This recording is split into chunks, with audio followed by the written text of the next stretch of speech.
So Dana White's Contender Series just finished up, and wow! Wow! What a night of fights, dude. Greatest show on earth. Sick ass fights. All of them were fucking sick. I'm pretty sure we had 2 wars. I think we had 2 wars, and then four of them finishes. Amazing, dude. Amazing night of fights. This is how I felt like the first week should have been like. But we got in the second week, and it was amazing. It was amazing night of fights. A lot of upsets on this card. A lot of upsets. I think there were like 4 or 3 of them being upsets. And yeah, dude. My betting record on Dana White Contender Series is pretty terrible. But that's why I like the Dana White's Contender Series, dude. Because you just never know, man. People forget, man. Anything can happen, man. Especially like in these lower level events. Well, not to say, yes, at lower level. But, yeah. First one, we got Roman Puga versus Tanner Trembly. What a fight. What a fight to start out the night. Amazing, dude. These guys went to war, dude. Roman Puga's boxing way better than Trembly, but Trembly just kept going forward, dude. He was way more aggressive. He was putting Puga, got Puga in a couple of tricky situations here and there. And dude just was not getting knocked out. You could just tell that if this was a 5-round fight, I feel like Trembly could have probably won it, dude. Because Puga was looking like he was kind of gassing out. And yeah, dude, Puga, amazing boxer. Amazing boxer. But, again, the later round, second round, third round, he was kind of gassing out, and, Trembly was landing some pretty good shots. But, yeah, first round, Puga, got his hands piecing up Trembly. Trembly, tries to wrestle, but, and tries to, wrestle, take him down. But, Puga was able to get a knockdown over Trembly, a vicious ground and pound.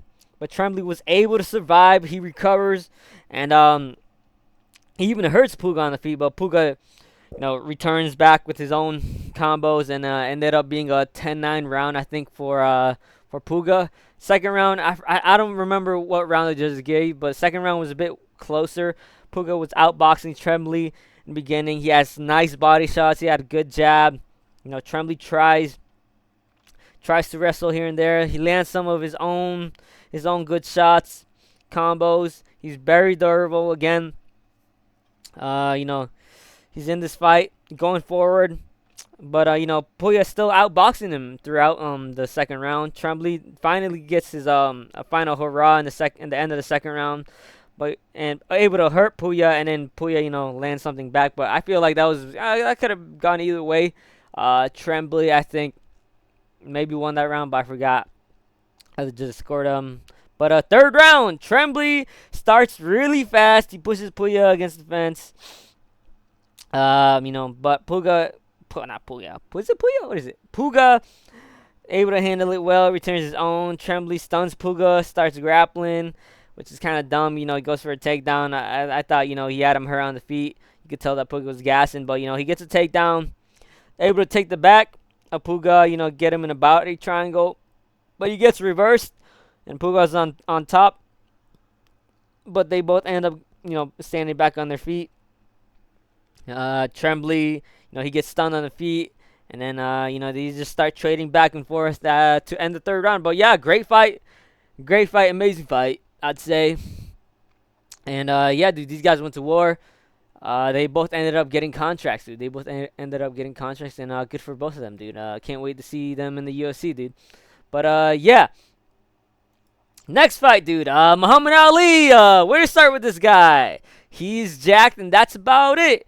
Can't really do anything on the feet or underground, dude. He just kind of stood there waiting to get knocked out by Lorenz, dude. Yeah, dude. Terrible pick that I chose. These BJJ champions are really terrible, transitioning into MMA for whatever reason. They look jacked, they look good, but they just end up getting, fraud checked. And Muhammad Ali, dude, gets fraud checked again. This time for reals. Lorenz starting out pretty aggressive, dude. He was landing his pretty good overhand rights.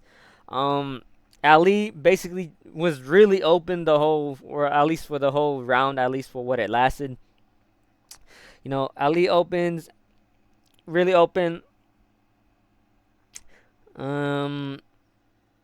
Oh damn! Whatever. I can't even read my own handwriting. What happened here?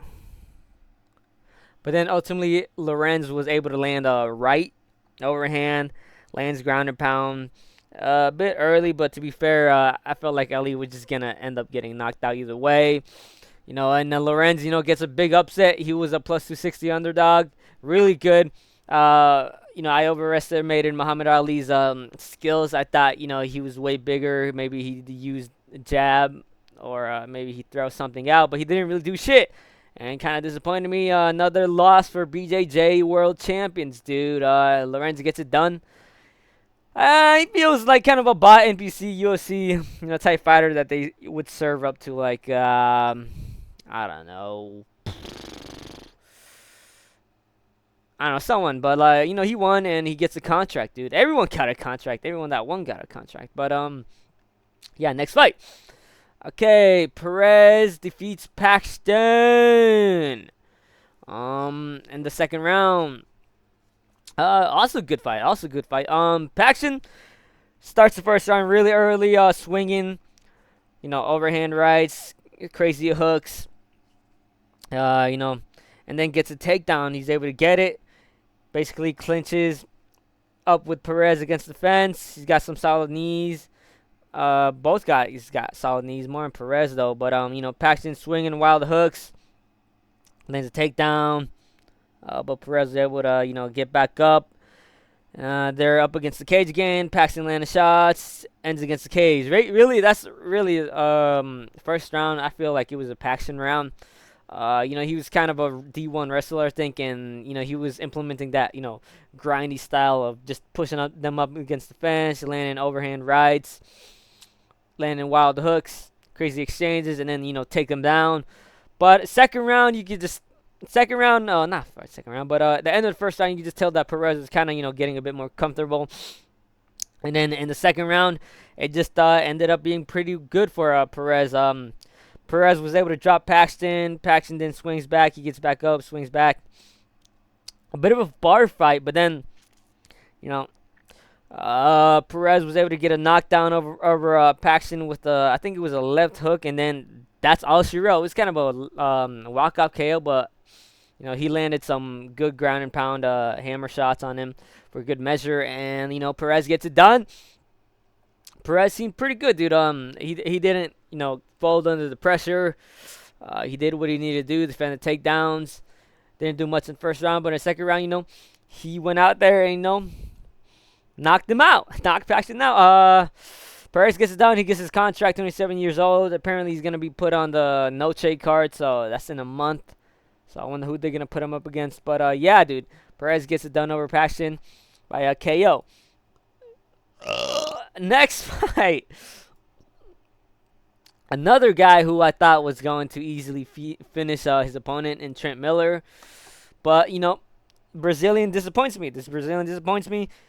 My Brazilian picks disappointed me. Yeah, dude, Trent Miller versus Douglas Rodriguez.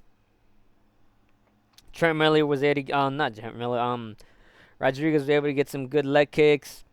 Miller blitzes. Rodriguez lands a good body kick, I think. Which, I don't know if it was a body kick, if it was a good shot on the feet. But ended up, dropping Miller. And, Rodriguez was able to land some good ground and pound. I thought it was finished there. But, Miller survives. He gets back up. And, Rodriguez landed a PP shot on Trent Miller. Trent Miller, takes his time. But he gets back up. Miller starts going aggressive. Miller lands a jab, gets a takedown on Rodriguez. He's able to land some pitter-patter shots, and that's where it kind of ends in the first round. Second round, Miller goes for a takedown. Rodriguez tries for a ghillie. I thought he almost had it, but, he gets taken down. And then Miller submits him via Von Fluke, dude. Miller looked really jacked. He looked really sauced. I'm not going to lie. He looked really sauced up. He's got that, bodybuilder type strength, and he was able to get a Bon fluke choke over Rodriguez, dude. He upsets Rodriguez, dude. That's about it. Trent Miller plus 340 underdog, and yeah, good win for Trent Miller. He gets signed. Next fight, Kike Brito versus Namo Fazil, dude. Namo Fazil coming into this fight, talking all that trash about how he's gonna finish Islam, how he's gonna fight Armin Saryukin, and Brito, coming in here being the classic, cool Brazilian, not really saying much, but yeah, dude, crazy fight, another war, dude, another war. Essentially, this whole fight was just Brito on his bicycle, landing good kicks in the body, good kicks in the head. Good kicks on the legs, whatnot. Good kicks all around. But Fazil was able to eat a lot of what Brito had in the first round, dude. But Brito obviously won the first round. He was landing some good jabs, some good hooks, some good uppercuts. Fazil was just kind of doing more of the forward pressure, but he didn't really land anything. He looked a lot slower than Brito, and even Brito didn't look that quick. But yeah, dude, Fazil wasn't able to get. He was just like 2 steps behind Brito, and ultimately ended up being a Brito round. Second round, Fazil goes on to do the same thing. He goes forward. Brito looks like he's kind of slowing down, I'll be honest. But Fazil, still going forward. He's landing a bit more. Brito still on his bike. Going around, circling around. Brito landed some good knees. And it was even one of these knees even phased Fazil for, but but he's able to, gather himself and still go forward. Brito shoots for a takedown, but then he lands a knee. Fazil lands a good right. Brito gets some good uppercuts. Fazil, lands a good 2-3 combination on Brito by the end of the second round, but Brito shoots, doesn't get anything. I think it ends up being a Fazil round, dude. I'm gonna be honest. But I don't know. It could have been maybe Brito up 2, but I'd say it was 1-1. But yeah, dude. And then the third round, Brito starts off pretty crazy. He goes for a flying knee. He ends up kind of tripping over and then going, landing kind of in his butt. But he gets back up, and then he lands a fucking crazy overhand, dude. That flatlines Namil Fazil. It was crazy. That shit was winded up. It felt like he was doing that, was it Marge Simpson kind of like hook from hell type shit. And it was crazy, dude. He tries to land a crazy like over left hook, and then he fucking powers fucking right hook on Fazil, and yeah, that's all she wrote. That is my